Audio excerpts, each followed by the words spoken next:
Hello, good people. Welcome back to the show. Let's talk about the falling lion, Arsenal Football Club. What is happening again?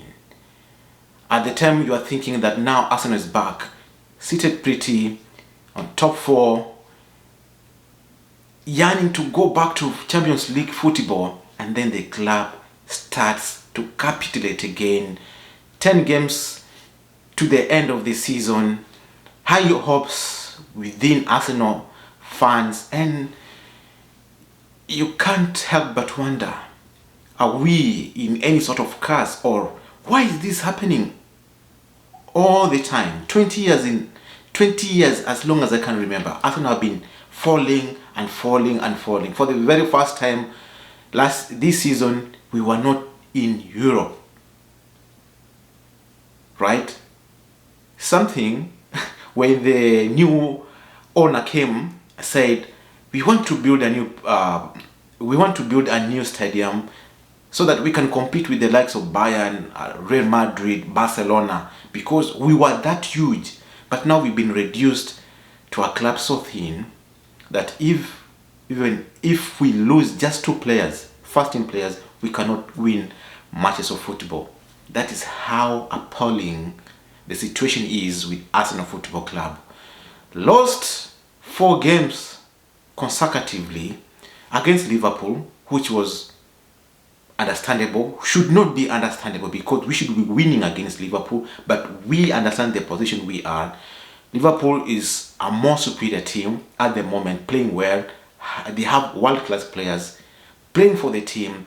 We lost against Crystal Palace, that we should not be losing to at this moment in time. We lost to Brighton, which we should have not lost to, and we lost yesterday against Southampton.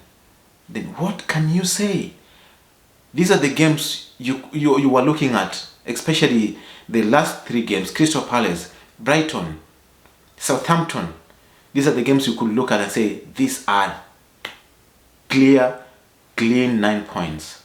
But we've lost these games, and the manager is there, the hierarchy is looking, and it seems not to bother any of them. We lose Partey, we lose Kieran Tierney, and the team cannot win matches of football. Tierney, we brought in a replacement of him in Nuno Tavares.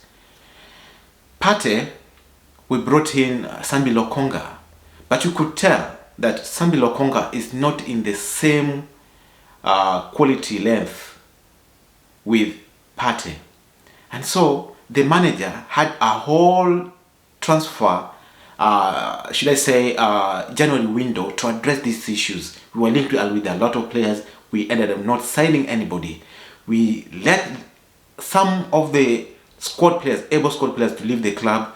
Now Wenduzi, his memory is coming to haunt us, because as much as I'm concerned, Wenduzi should be in a position to fill in for Partey comfortably, because the kind of things he's doing at Marseille, they are huge.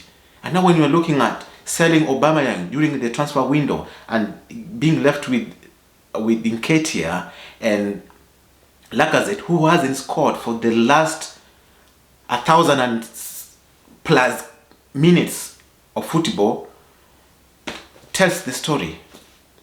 Where should we go? Who should we blame? Are we blaming the inexperience of a manager who cannot manage big ego players? What if Alexis Sanchez was in the club? Would they sit in the same table with Mikel Arteta? Look at what happened with Ozil. Look at what happened with the likes of Aubameyang, who has now 10 goals already with Barcelona. And these things, in as much as we want to forget about them, they will be coming to haunt us. The more we continue winning games of football, the more we have to remember all these things.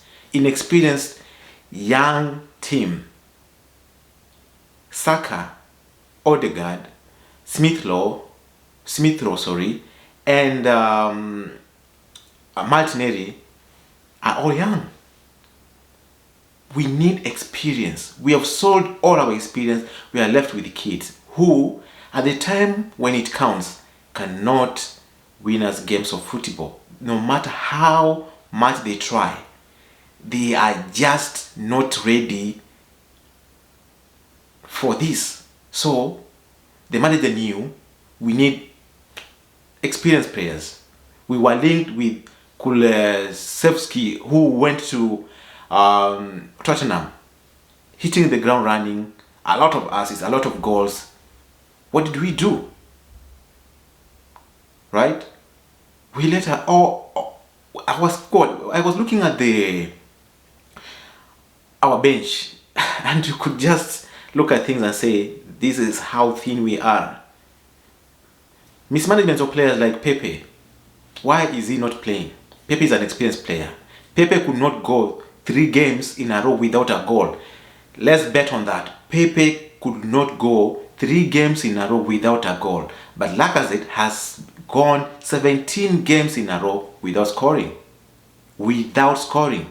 That is our number 9. We sold Aubameyang and we were left with Lacazette because Lacazette could get us goals, something that is not doing, right? So, where do we go from here? 0 points out of the possible 12. And in as much as our competitors are giving us a lifeline, Manchester United lost the other time, they won yesterday. We saw Tottenham losing yesterday, the day before. All these things we cannot even capitalize on. And as it looks, with 7 games to go, it doesn't look like Arsenal are in a position to win any game.